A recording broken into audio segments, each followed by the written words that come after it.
Estaba compartiendo una experiencia que nosotros tuvimos y pues hablo de lo que nosotros vivimos porque es mi historia y he visto la misericordia del Señor. Entonces le cuento de la fidelidad del Señor.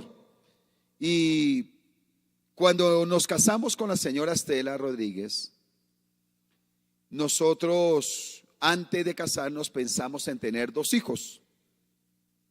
Vamos al matrimonio. En la primera etapa mi esposa está planificando y le sentó mal la planificación. Entonces decidimos que si ya era la voluntad del Señor, pues tener los hijos. Lo cierto es que fue pasando el tiempo y no llegaban los hijos. No llegaban los hijos. Y en medio de ello tuvimos varias experiencias. Por ejemplo, alguna ocasión donde mi esposa tuvo un retraso, creyó que estaba embarazada, muy feliz, dijo ya es el momento. Le regalaron unos patines para bebé, la felicitaba a todo mundo. Y una noche que llegué del trabajo estaba llorando y me dijo: mi amor, no estoy embarazada. Y eso pega fuerte, ¿no?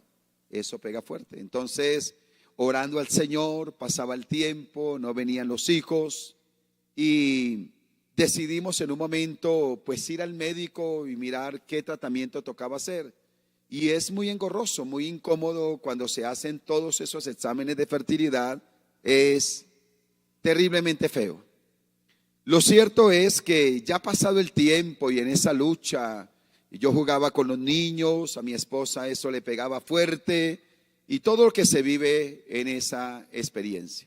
Un día estábamos aquí en este templo, era diferente, aquí se veían unas tejas y habían unas bancas de madera y estando más o menos cerca de esta segunda columna, ahí estábamos sentados y una hermana llamada Elenita Borges vino para ministrar la palabra y soltó una palabra sanidad tan impresionante.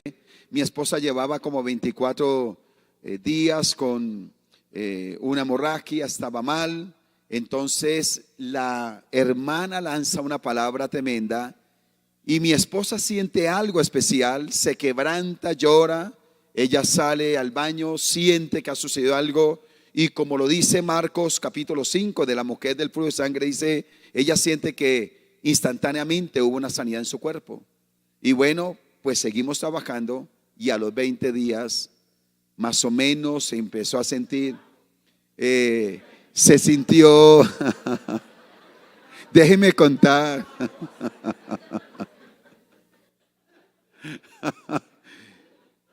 se empezó a sentir diferente. Fue al médico, el médico la revisa y le dice, este útero es diferente, este útero está embarazado. Y hicieron algunos exámenes. Lo cierto es que vamos los dos por los resultados al policlínico cuando todavía era una casita. No sé si alguien conoció cuando el policlínico comenzó, era pequeñito. Y fuimos allá y nos entregaron un folleto que tenía un muñequito dibujado y supimos que gracias a Dios el milagro de Dios estaba ahí, la respuesta de un bebé. Salimos. En ese entonces uno cargaba las monedas, que es celular ni que 8 cuartos, y buscamos la cabina telefónica, ella en un lado y yo en el otro lado, llamando a las mamás para comunicarles que iban a ser abuelas. Así que es una bendición, un desafío. Y siempre bendecimos a aquellas mujeres que anhelan tener un hijo, que no han podido, creyendo que Dios puede obrar milagros. ¿Cuántos dicen amén a eso? Amén. Así que con base en esta breve introducción de esta experiencia, vamos a tratar un tema que el Señor me ha dado y lo he titulado Cuando la crisis toca a la puerta. Cuando la crisis toca a la puerta. Y vamos a tomar como referencia primer libro de Samuel, capítulo 1, los versículos del 1 al 8. Les suplico que me tenga paciencia. Vamos a leer en la NTV, Nueva Traducción Viviente. Usted puede seguir en la Reina Valera 60, la que tiene. Usted puede seguir la lectura, pero quisiera leer en esta versión. La escritura dice así: había un hombre llamado Elcana que vivía en Ramá, en la región de Suf, ubicada en la zona montañosa de Efraín. era hijo de Jeroán, hijo de Eliú, hijo de Tou, hijo de Suf, de la tribu de Efraín. Elcana tenía dos esposas, Ana y Penina. Que ningún hombre diga que reclama esa promesa para él. Penina tenía hijos, pero Ana no. Cada año Elcana viajaba a la ciudad de Silo para adorar al Señor de los ejércitos celestiales y ofrecía sacrificios en el tabernáculo. Los sacerdotes del Señor en ese tiempo eran dos hijos de Elí, Ofni y Fines. Cuando Elcana presentaba su sacrificio, le daba porciones de esa carne a Penina y a cada uno de sus hijos. Sin embargo, a Ana, aunque la amaba, solamente le daba una porción selecta porque el Señor no le había dado hijos. De manera que Penina se mofaba y se reía de Ana porque el Señor no le había permitido tener hijos. Año tras año sucedía lo mismo. Penina se burlaba de Ana mientras iban al tabernáculo. En cada ocasión, Ana terminaba, ¿cómo terminaba Ana? Llorando, y ni siquiera quería comer. ¿Por qué lloras, Ana?, le preguntó Elcana a su esposo. ¿Por qué no comes? ¿Por qué estás desanimada? ¿Solo por no tener hijos? ¿Me tienes a mí? ¿Acaso no te soy mejor que tener 10 hijos? Qué pregunta la que hace el esposo, ¿verdad? Vamos entonces a reflexionar sobre este texto para hablar cuando la crisis toca a la puerta. Seguramente algo así como año 1100 antes de Cristo se da esta experiencia. Está terminando la época de los jueces y hay crisis de fe. Por eso Dios pone aquí un paralelo entre el sacerdocio y lo que pasa precisamente en esta familia. Y se nos habla de un hombre que tiene dos esposas. Recordemos que está en la época patriarcal, por eso se permitía este modelo de familia, no siendo el modelo perfecto de Dios según el diseño original, pero por la costumbre patriarcal, un hombre podía tener algunas mujeres, ¿verdad? Y dice que una le daba hijos, Penina, pero Ana, esa mujer que él amaba, dolorosamente no lo podía hacer. Y hay una crisis y un conflicto en el corazón de esta mujer, y se evidencia que la familia de Elcana y Ana están teniendo una crisis que realmente en una primera etapa no saben cómo manejarla, no saben cómo enfrentarla. Seguramente vamos a encontrar que hay crisis. Tal vez usted que ha venido, que me escucha a través de las redes sociales, diga: tengo una crisis, algo se está saliendo de las manos. Yo he denominado o he definido la crisis como algo que se sale de nuestras manos. Porque mientras tengamos el control, no sentimos que sea crisis. Pero cuando ya se sale de control, consideramos que es una crisis, impotentes ante una situación. Y vamos entonces a ver cómo la familia debemos ser conscientes de los desafíos que enfrentamos y saber que hay crisis, que hay momentos desafiantes, pero que debemos enfrentarlos con esperanza y fortaleza. ¿Cuántos dicen amén a eso? ¿Qué debemos tener en cuenta cuando de enfrentar crisis como familia se trata? ¿Qué hizo esta mujer y qué debemos hacer nosotros? Número 1, debemos ser conscientes que las crisis llegan. Ser conscientes que las crisis llegan. A todo hogar le llega la crisis. Hace 8 días hablamos del ímpetu para toda casa, ¿verdad? Y debemos ser conscientes de ellas. La crisis puede llegar por errores que nosotros cometemos, pero en la vida general hay crisis. Ustedes recordarán que hay una palabra que decimos cuando vamos a oficializar un matrimonio. Promete estar con él, con ella en los momentos de alegría y en los momentos de prueba. Y claro, como viene la luna de miel y hay ponqué, pues fácilmente dicen sí, pero a veces no son conscientes de lo que se está diciendo, ¿verdad? Porque dijimos que íbamos a estar en todo momento con esa persona.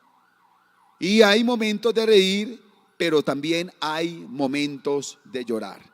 Algunos que son extremistas, entonces comienzan a decir, ¿será que esa crisis es por un pecado?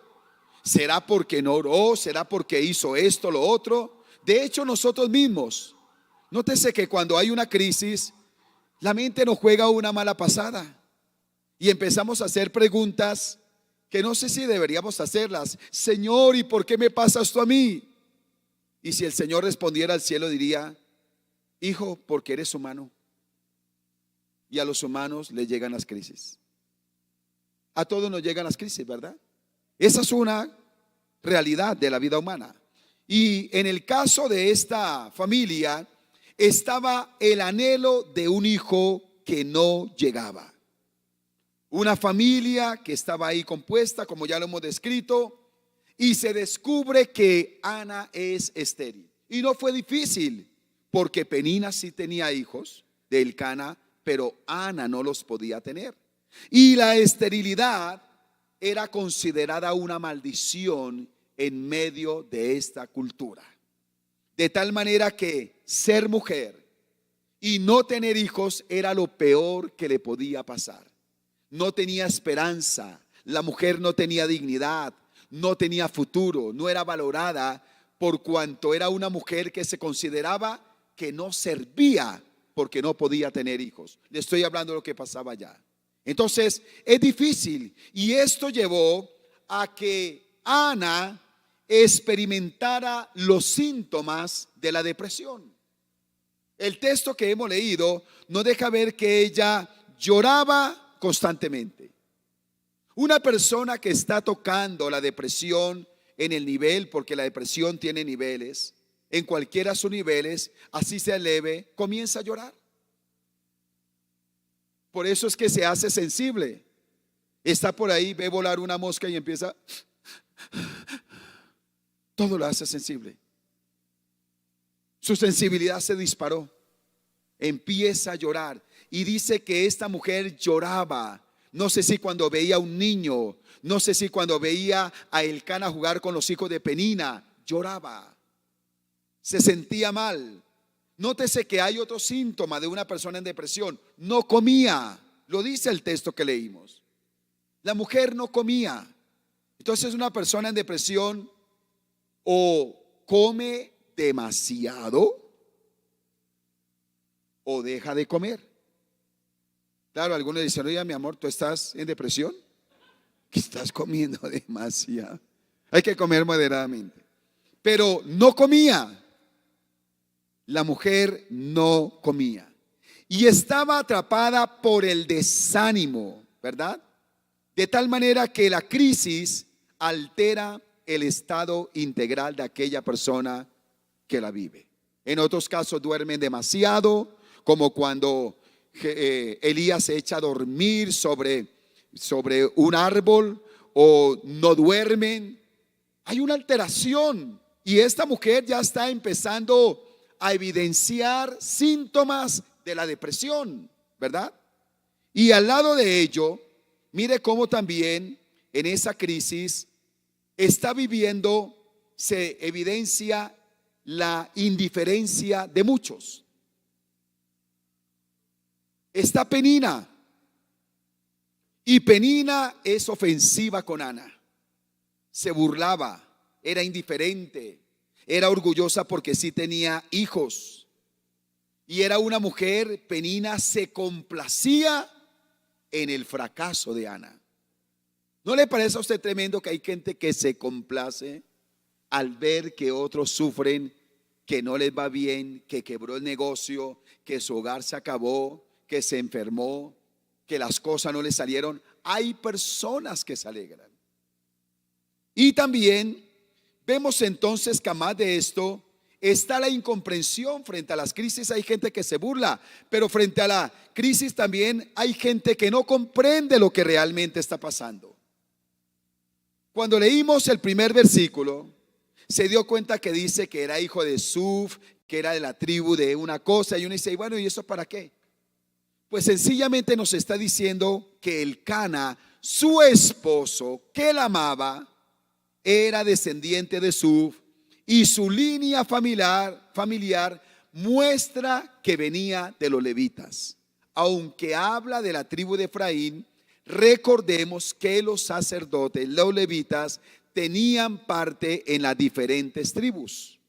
Y en el caso de este hombre Elcana, aunque vivía en la tribu de Efraín, en ese territorio, él era de una familia levita, ¿verdad? Era de un levita. Y este hombre, aunque era levita y amaba a Ana, no comprendió su dolor. Porque cuando leemos el último versículo, estamos encontrando a un hombre que llega al punto que no comprende la crisis que está viviendo su esposa. Y por eso le dice, ¿usted por qué llora? Ya me tiene cansadas esas lágrimas. ¿Ha escuchado algo como eso? Usted no hace sino chillar a toda hora. Se levanta chillando y se acuesta chillando. Palabras como esas, actitudes como esas, donde la crisis de uno comienza a impacientar al otro, porque el otro tampoco sabe cómo ayudar al uno. Entonces, este hombre la amaba, pero no comprendía su dolor. Se impacientó por el dolor de su esposa y pretendió aplicar el síndrome del sustituto. ¿Acaso este porte de esposo no te es mejor que 10 hijos? ¿Y cuál era la respuesta de Ana? Tú podrás ser lindo, me podrás dar la parte, la porción de la carne, me puedes consentir, eres maravilloso, pero tú no puedes reemplazar mi sueño de tener un hijo. Qué interesante, ¿verdad? Entonces este es el síndrome del sustituto. No es lo mismo de lo que hoy está sucediendo, del sustituto de el perro y el gato, ¿no? ¿Cómo es que se dice hoy? El perrijo y el gatijo. Que estamos entrando en la moda del perrijo y el gatijo, porque ahí no, qué jartera tener hijos, y eso ya es un asunto nocivo y desviado que se está levantando, donde no quiero dañar mi cuerpo, no quiero tener hijos, no quiero una cosa, otra, yo no me quiero complicar la vida, entonces yo tengo perritos y yo tengo gaticos. No, no se trata de eso. Aquí había una mujer que soñaba con tener un hijo, y el esposo quiere aplicar el síndrome del sustituto. Mire los errores que podemos cometer en medio de una crisis. Escúcheme esto. Hay errores porque uno de ellos es esperar que los demás muestren toda la empatía con nosotros. Ni Elcana, que era su esposo y era un levita, trabajaba, tenía un perfil espiritual, ni el sacerdote Elí, mucho menos Ofni y Fines, que estaban en el altar, que eran carnales, nadie pudo comprender ni manifestó empatía con la crisis que Ana estaba viviendo. No hubo empatía. Y sabe, uno tiene que ser consciente de que en las crisis no tenemos que estar esperando a ver si todo el mundo nos aplaude o nos acompaña. Ese es un error.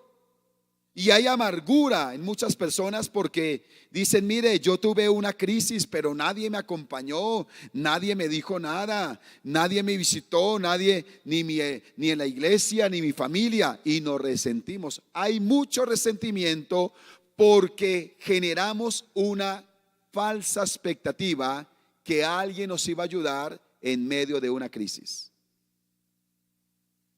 Y usted me dice, pastor, entonces ¿para qué está la iglesia? Entonces, sí, estamos para ayudar y yo le puedo mostrar lo que hacemos, pero puede que en un momento no lleguemos, o puede que en un momento la persona no informe. Alguna vez una mujer que pasó una crisis, no estaba conectada a un grupo pequeño ni nada, y vino y regañó a mi esposa. Le dijo: yo estoy bravo con la iglesia porque pasé una crisis, estuve enferma y nadie me dijo nada, nadie me visitó. ¿Usted está en un grupo? No. ¿Usted informó? Tampoco. Pues adivino no somos. Tenemos discernimiento, pero a veces Dios no nos muestra todo. Entonces la gente se amarga porque espera que se le ayude en medio de la crisis, y eso suele ser una falsa expectativa. ¿Sabe? El mundo tiene un tinte de crueldad. Tan así es que hay indiferencia frente a la crisis de otros, y aún hay complacencia por las crisis que la gente vive. Es interesante que a veces usted puede estar en un dolor y otra persona por allá, chévere, que sufra. Puede pasar, puede pasar. Así que cuando la crisis toca la puerta, lo primero es que hay que ser conscientes que las crisis llegan. Pero también veo algo importante que aprendo de esta mujer, y nos enseña a ser sabios para enfrentar la crisis. ¿Cómo realmente uno puede enfrentar la crisis? Y yo veo 5 subpuntos que me enseña Ana. El primero de ellos, el primer subpunto es: no hacer de la crisis la estación de vida. La crisis no es su destino. Diga: la crisis no es mi destino. Ana no se resignó a la condición de dolor. Mire, por favor, escúcheme esto. Escúcheme esto. Todos tenemos crisis y a todos nos duele. Nos puede doler porque somos seres humanos.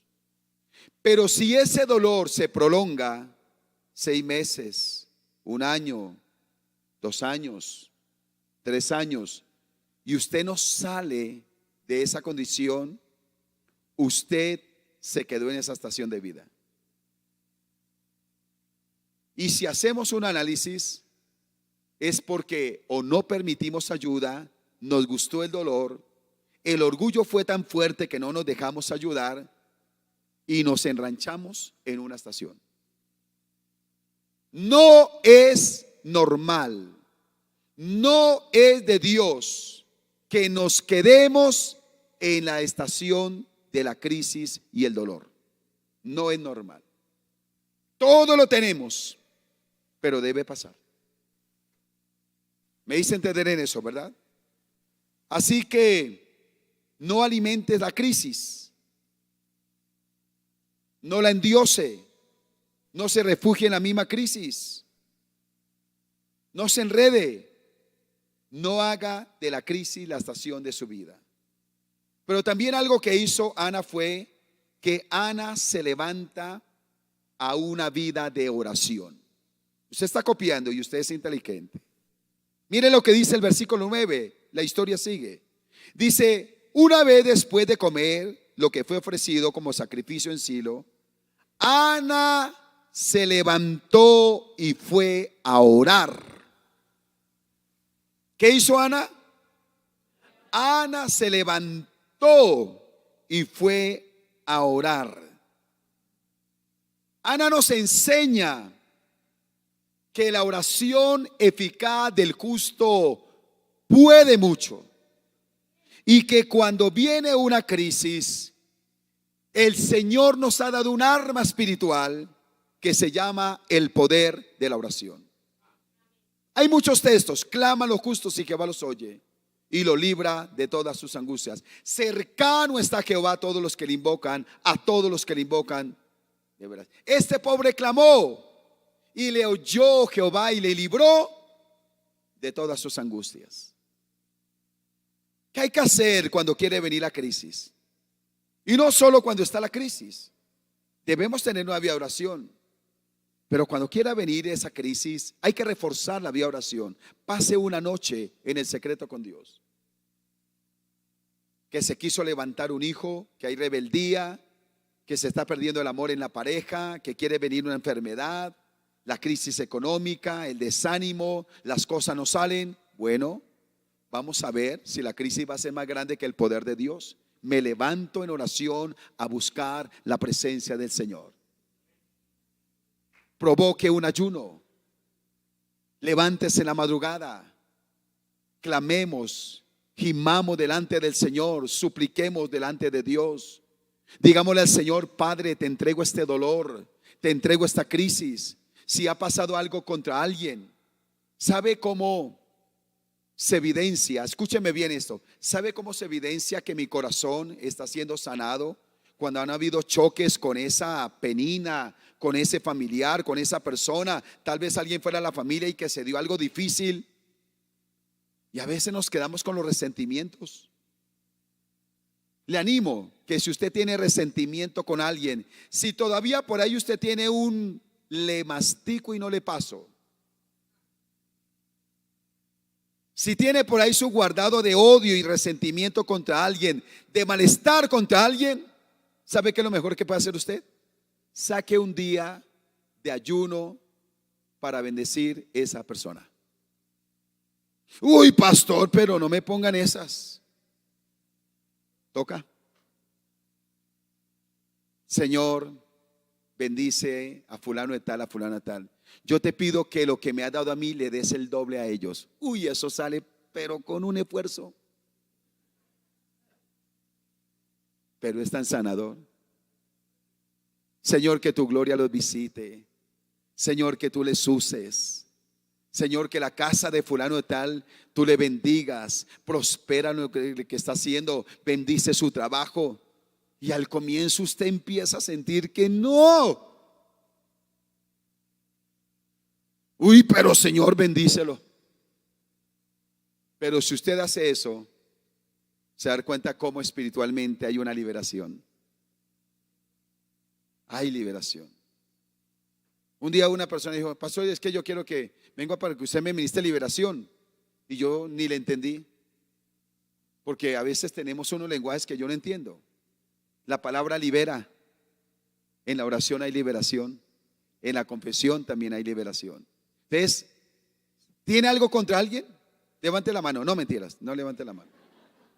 Pero si usted tiene por ahí una vaina por ahí fea con alguien, le cae pero mal en el trabajo, en la iglesia, en donde sea, saque un día de ayuno solo para bendecir a esa persona y verá cómo su vida cambia. ¿Estamos de acuerdo con eso? Entonces Ana se levantó a orar. Ana se levantó a clamar. La oración no es el último recurso. La oración es lo primero que tenemos que hacer frente a una crisis. Esa es la crisis, el banco, una cosa, otra. ¿Quién me ayuda? No, primero Dios. Diga conmigo: primero Dios. Señor, antes de buscar ayuda en cualquier lugar, en cualquier fuente, vengo a ti, que eres mi alto socorro. Señor, reconozco tu palabra que dice: torre fuerte es el nombre de Jehová. A él correrá el justo y será levantado. Entonces Ana se levantó en oración. ¿Qué más hizo Ana? Tercero de las cosas que hizo Ana: derramó su angustia delante de Dios. En el versículo 10 dice: Ana, con una profunda angustia, lloraba amargamente mientras oraba al Señor. Me fascina esa combinación de amargura y oración. Me fascina. Me parece auténtico. Me parece que ese orden es extraordinario. Porque ante Dios no hay que venir con oraciones elaboradas. Ante Dios no hay que decirle: bueno, Señor, he aquí tu siervo, tu ungido. No, aquí, Señor, aquí estoy achantado. Así se le habla al Señor. Con respeto, pero uno derrama su corazón. Y dice que Ana derramaba su angustia, su corazón delante del Señor. Lloraba amargamente. Y esto me habla de un principio tan hermoso, que si bien es cierto que nos podemos ayudar, usted puede pedir una consejería, yo también la pido. Existe lo que se llama la logoterapia, que cuando hablamos, compartimos, eso nos ayuda, porque Dios nos ha hecho seres sociales. Pero el paquete grande de amargura y dolor, yo lo llevo a la presencia del Señor. ¿Cuántos dicen amén a eso? Escúcheme, si yo no llevo la amargura al altar de Dios, me embolato con ella. Me empiezo a intoxicar. La amargura me empieza a intoxicar. Y una vez estoy intoxicado, le empiezo a botar la amargura a otras personas. El lugar perfecto para depositar la amargura se llama la presencia de Dios, porque de allá no vuelve. Porque Dios nos recibe amargura y nos devuelve paz. Nos recibe llanto y dolor y nos da sosiego y esperanza. Eso lo hace el Señor en nuestro corazón. Amén. Yo he encontrado gente que tiene una dificultad y empieza a contárselo a todo el mundo. ¿Conoce usted esa gente? Pero es que mire lo que me pasa, pero no sé qué, que sí sé cuándo. Y la gente se queja mucho. Alguna vez una persona, yo veía que a todo el mundo le contaba sus problemas y se quejaba y se quejaba. Porque hay gente que le gusta que le digan, ay, pobrecito. Sí, hay gente que le gusta el pobrecito. Y empezaron a llegar algunos hermanos y me decían, ay, pastor, mire, fulano de tal, pobrecito. Le dije, no, pobrecito no. Y así le contesté, pobrecito no, Dios le ha bendecido así, así, así, así, así. Él no es un pobrecito. Hay gente que tiene y se queja. Entonces Ana derramó su angustia delante de Dios. Tiene una amargura, tiene algo, no se quede con ella porque lo va a envenenar, lo intoxica. Correr a la presencia de Dios y soltarle esa angustia y esa amargura. ¿Qué hace también Ana? Ana confía en el Dios que responde. Ana confía en el Dios que responde. El versículo 18 tiene un secreto genial aquí, porque dice que Ana fue a orar. El sacerdote la tuvo por ebria, ¿se acuerda? Elí la tuvo por ebria. Seguramente usted conoce parte de la historia. ¿Sabe? Dijo, porque ella tan solo movía los labios. Y le dijo, usted está ebria. ¿Por qué estás ebria? Y no quiero ni siquiera ahondar en esa parte. Pero después que le dice, no, yo no estoy ebria, estoy clamando, tengo un dolor. Estoy trayendo mi súplica porque anhelo un hijo. Y cuando ya el hombre, bueno, qué pena, sí, claro, Dios la bendiga. Entonces Ana le dice, oh, muchas gracias, exclamó ella. Así que se fue, comenzó a comer de nuevo y ya no estuvo triste. Oiga, aquí hay algo importante. Porque Ana ora, derrama su angustia delante de Dios, bota todo lo que tiene. Y el sacerdote que representa la voz de Dios le dice, ve que Dios se va a responder. Le da una promesa. Y ella toma la promesa. No tenía al niño en sus brazos. Ojo con esto. No tenía al niño en sus brazos. Ni siquiera estaba embarazada. Pero recibió una promesa. Y al recibir la promesa, comenzó a comer y ya no estuvo más triste. ¿Qué quiere decir el texto? Que aquí hay una clave de fe importante. Porque nosotros creemos que ver el milagro es cuando ya recibimos lo material, las cosas físicamente que vemos. Mientras no la veamos no creemos, nos pasa como Tomás. Solo descansamos hasta que veo la plata, hasta que veo ya la sanidad, hasta que veo la respuesta, hasta que veo la persona transformada. Pero aquí hay un principio de vida cristiano que nos dice que el milagro, que todo milagro comienza con una promesa. Y el milagro se comienza a dar cuando yo tomo la promesa. No lo estoy viendo, pero si Dios me lo dijo, yo lo creo.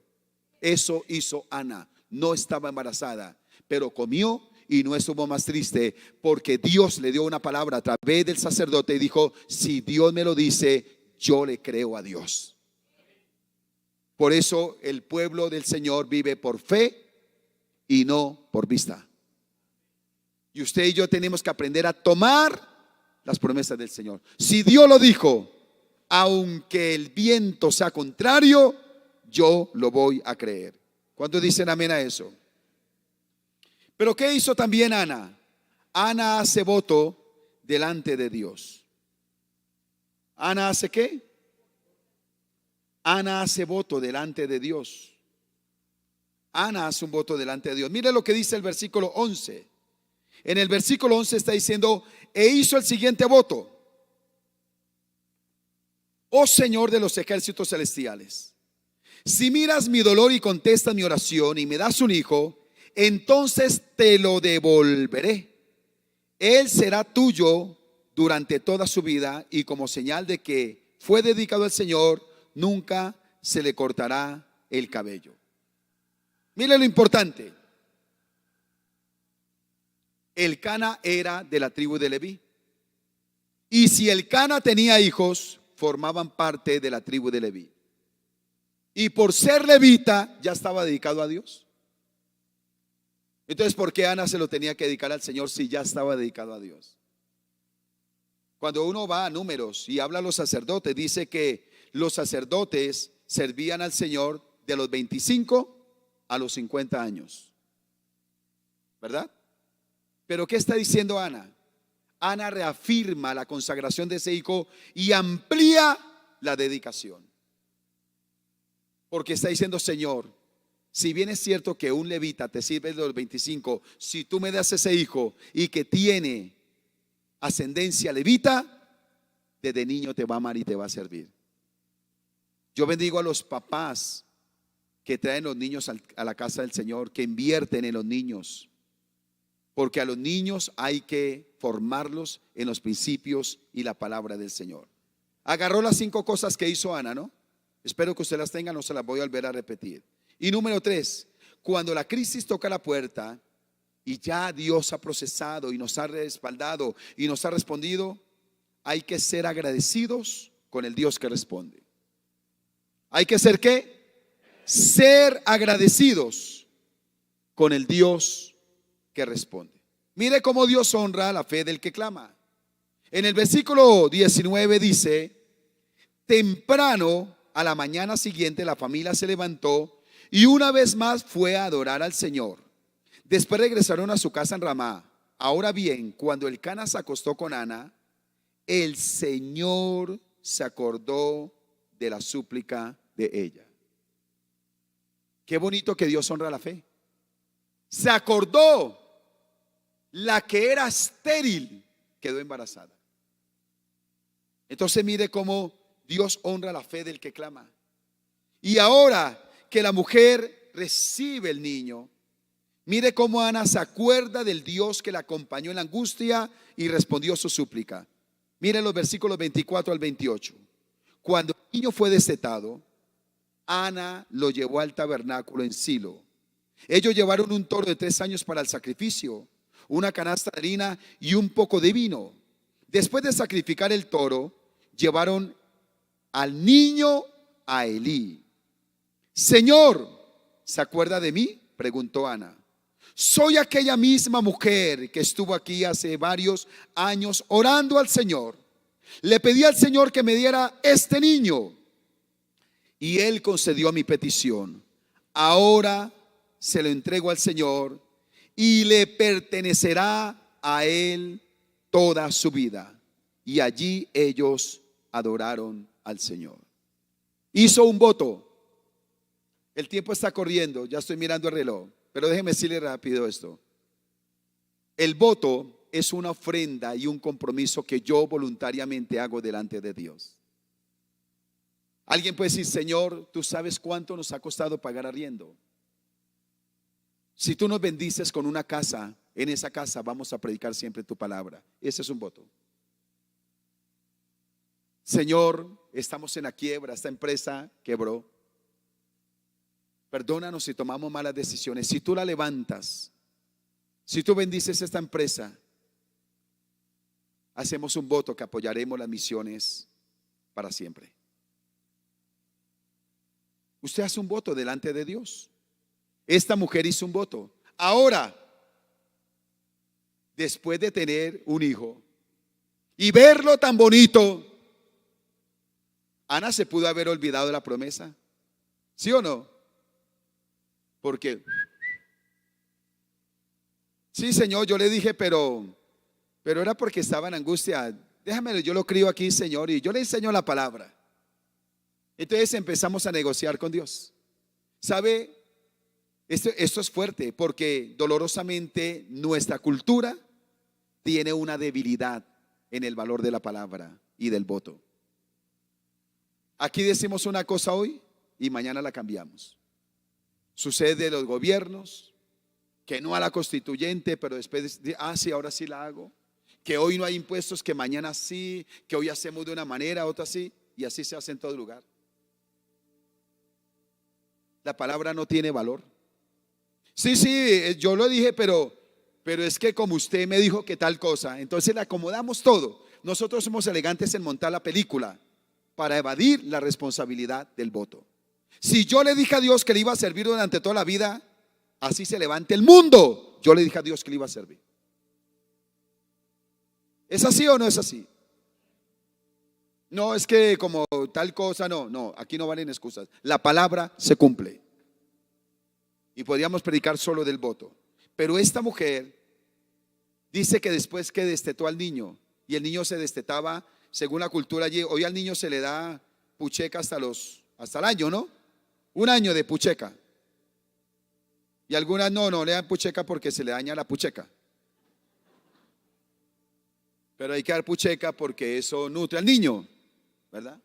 Pero el proceso de destetar a un niño en la cultura judía era hasta los 6 años.